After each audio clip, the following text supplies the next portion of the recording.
When Sigourney Weaver first stepped onto the Alien set, she was prepared to face otherworldly monsters. What she wasn't prepared for? The betrayal, humiliation, and a fight for survival. Not in the film, but behind the scenes. For decades, Weaver kept quiet about the truth, but her recent revelation exposed everything. The real story of Alien is far more intense than anything we saw on screen. Susan Alexandra Weaver was born on October 8, 1949, in New York City. Her family was already part of the entertainment world. Her father, Sylvester "Pat" Weaver, was once the president of NBC and created famous shows like The Today Show and The Tonight Show. Her mother, Elizabeth Inglis, was a British actress who starred in Alfred Hitchcock's The 39 Step. Even her uncle, Doodles Weaver, was a comedian who wrote for Mad magazine. Despite this glamorous background, Susan's early life wasn't easy. One of her biggest struggles was her height. By the time she was 11 years old, she was already 5 feet 11 inches tall. She felt out of place, towering over her classmate. She described herself as feeling like a giant spider. Her mother's words didn't help. When Susan was only 8, her mother told her she was plain looking. This hurt deeply, and Susan thought, if my mother doesn't think I'm pretty, no one else will. These feelings of insecurity stayed with her for a long time. At 13, her parents grew worried about her shy and quiet nature. They sent her to see a psychiatrist, but Susan refused to talk. She later said, "I was a normal teenager, and teenagers hate telling their parents anything." This period of her life left its mark and helped her understand complex, introspective characters later in her acting career. At 14, Susan made a bold decision. She decided to change her name to Sigourney. She found the name in The Great Gatsby by F. Scott Fitzgerald and thought it suited her tall stature better than Susan. Her school didn't like the change, but her parents supported her. They even started calling her S in letters. What started as a temporary change became permanent. From then on,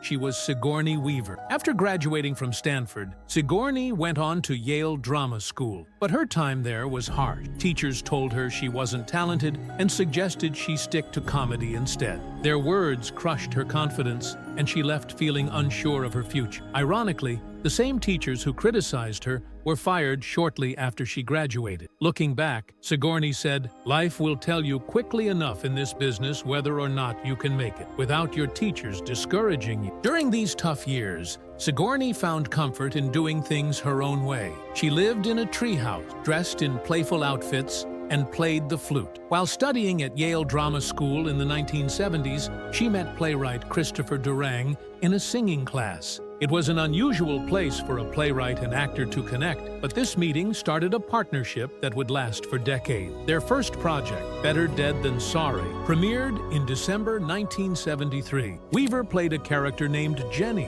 who sang a song while pretending to undergo electric shock treatment in a straitjacket. She even made her own shock treatment hat out of tinfoil, showing her dedication to every detail. Weaver and Durang worked on other quirky projects together, like Titanic in 1976, where her character kept animals inside her body. Another play, Das Lusitania Songspiel, had them acting as married Broadway stars with fictional daughters named Goneril and Reagan. Surprisingly, many audience members believed this strange story. These performances were bold, different, and showed Weaver's willingness to take risks early in her career. Her first step into movies came with Woody Allen's Annie Hall in 1977. She had auditioned for a larger role, the girlfriend confused by Woody Allen's character's fear of lobsters, but ended up with a silent cameo as Alvy's date outside a theater. Even though the role was small, it marked her first appearance on the big screen. It was further shortened because of her commitment to Durang's Titanic. After graduating from Yale in 1974, Weaver moved to New York City to pursue acting. Her early years were tough. She lived with other struggling actors,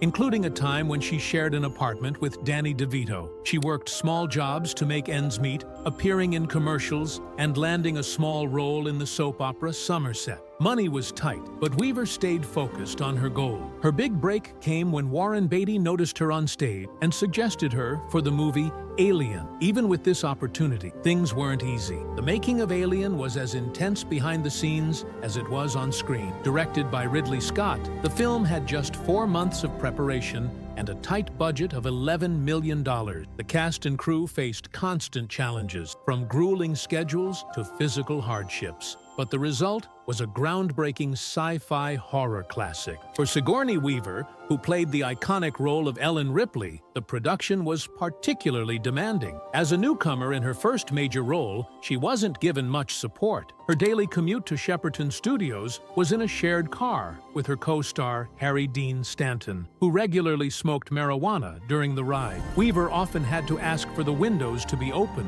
a small but telling example of how little thought was given to her comfort. The set itself wasn't much kinder. Weaver developed a severe reaction during scenes where her character needed to appear sweaty. Her face burned and turned red, and she initially believed she was allergic to the cat used in the film. It turned out to be the glycerin used for fake sweat, which mixed with cat hair on set, causing the reaction. These small but difficult moments added to the already intense physical demands of filming. Weaver's challenges extended beyond the studio. When she first arrived in England for production, she was placed in a noisy apartment surrounded by pubs. The constant noise made it impossible for her to sleep. Desperate, she called her parents for help. They flew to England and found her a quieter place near Sloane Square, giving her a much-needed reprieve from the chaos. Even getting the role of Ripley wasn't straightforward. The character was originally written for a man, and Paul Newman was considered for the part. However, casting an unknown actress like Weaver saved money, allowing more of the budget to be spent on production design,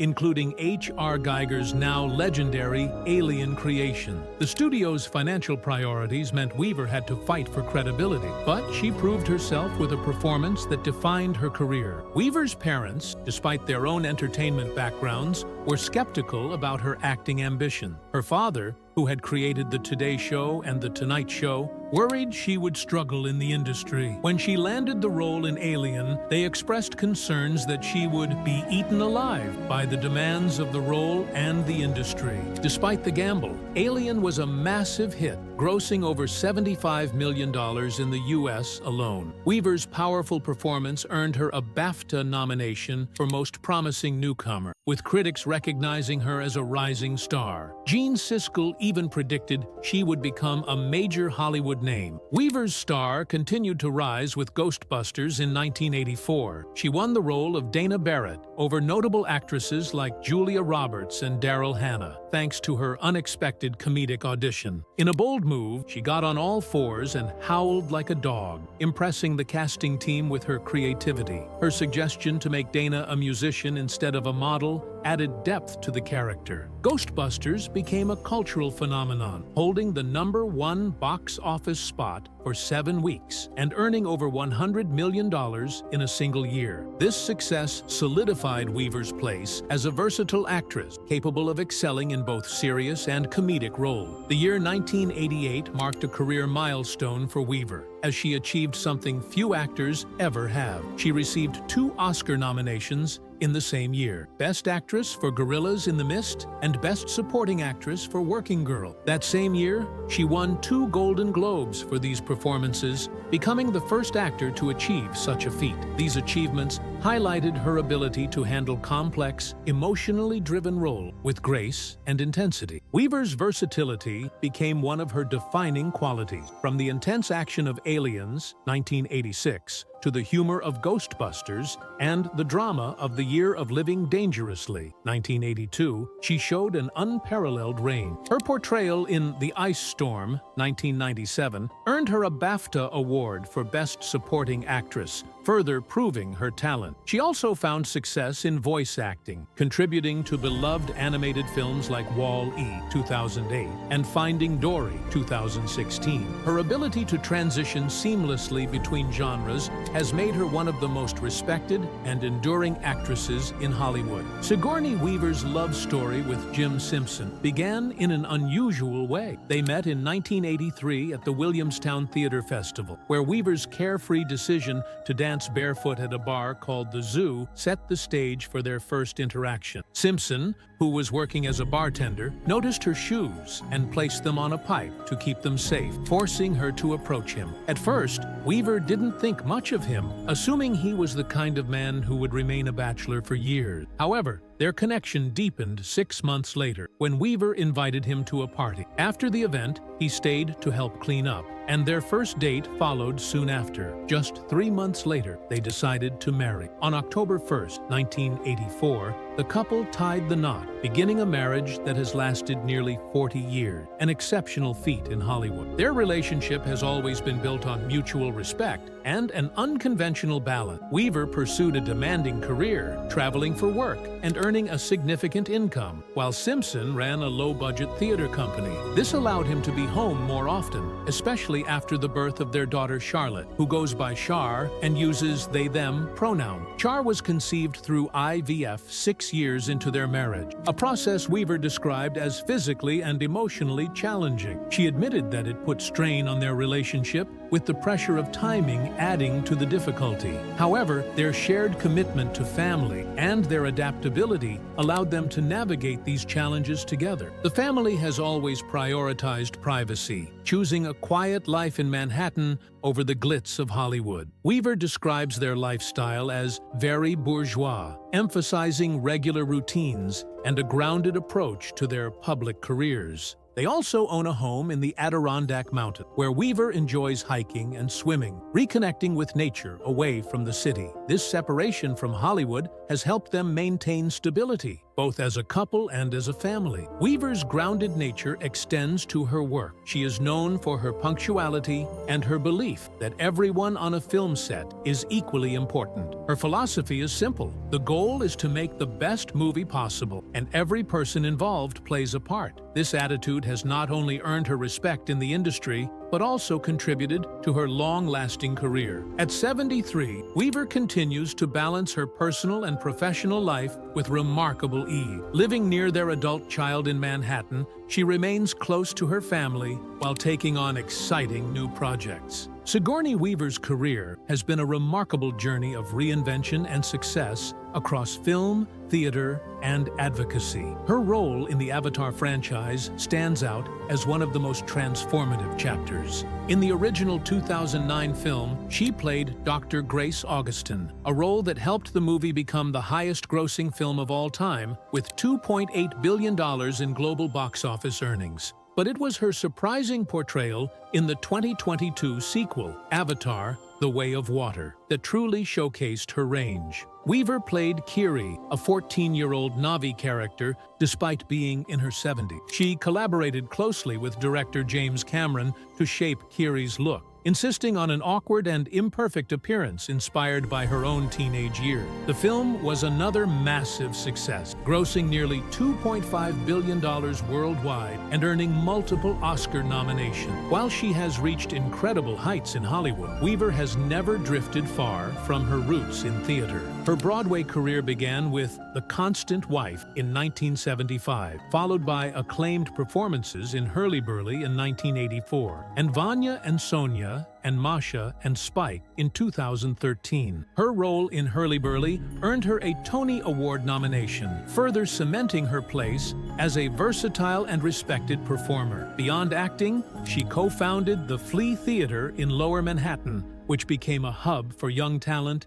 and groundbreaking production. Under her guidance, the theater delivered numerous critically acclaimed shows, demonstrating her dedication to nurturing the next generation of artists. Weaver's talents extend beyond the stage and screen. She has also made a significant impact in voice acting, lending her distinctive voice to projects like Pixar's Wall-E 2008, where she played the ship's computer, and Finding Dory 2016. Her narration of the National Geographic documentary Secrets of the Whales 2021 earned her an Emmy nomination, showcasing her ability to captivate audiences with her voice alone. Most recently, in 2024, she was honored with the Golden Lion for Lifetime Achievement at the Venice Film Festival. Among her upcoming projects are the black comedy Dust Bunny with Mads Mikkelsen and the action film The Gorge, alongside Miles Teller and Anya Taylor-Joy. Throughout her career, Weaver has been a champion for women in Hollywood, challenging the industry's narrow views on female roles, especially as actresses age. She has often chosen projects that defy stereotypes, rejecting the notion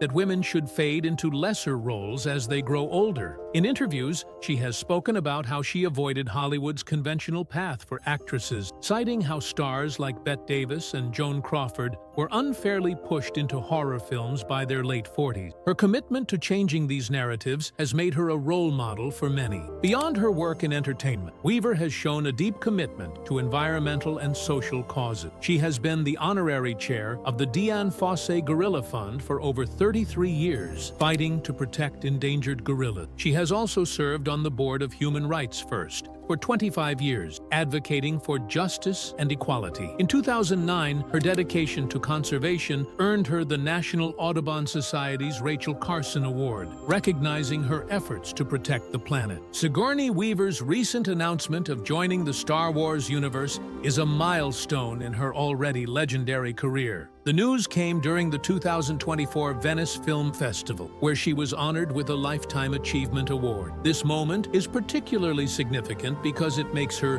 one of the few actors to achieve what fans are calling the sci-fi trifecta. Having starred in Alien and Avatar, and now stepping into Star Wars, Weaver has cemented her place as a cornerstone of the genre. Her upcoming role in the Star Wars film, set for release on May 22, 2026, marks the franchise's first return to theaters since The Rise of Skywalker in 2019. She joins a cast led by Pedro Pascal, though Pascal's physical involvement will be limited due to his filming commitments in London for the Fantastic Four: First Steps. One of the highlights of Weaver's early experience on set was her first encounter with Grogu, known to fans as Baby Yoda. In an interview with Deadline, she described meeting the beloved puppet as a truly memorable moment. The interaction stood out not only for its charm, but for its significance, bringing together the star of Alien, one of science fiction's most iconic franchises, with one of Star Wars' most beloved modern characters. It's a meeting of two major sci-fi legacies, adding another layer of excitement to her involvement in the film. Weaver's addition to Star Wars couldn't have come at a more pivotal time. The upcoming movie aims to bridge the gap between the streaming world and theatrical releases, signaling Lucasfilm's efforts to expand the franchise's reach.